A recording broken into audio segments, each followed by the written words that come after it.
तर वरती किती आहेत नंबर दिले. जर समान असतील तर आपण काय केलं असतं वर्ग केला असता.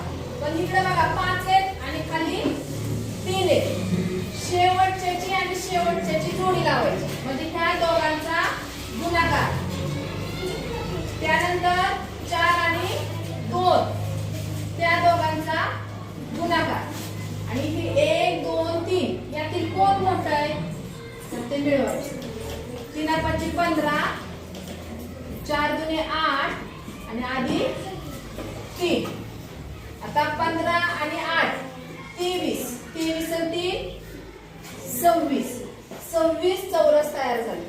आता इथं पाहूया किती दिलंय 1 2 3 4 5 2 3 आणि 4 5 आणि 4 4 आणि 3 4 आणि 5 यांचा गुणाकार 4 पंचे 20 3 चोक 12. आता ह्या तिघांमध्ये कोण मोठं राहिले 3 आधी 3 तिघांची बेरीज 12 आणि 3 15 15 आणि 20 35.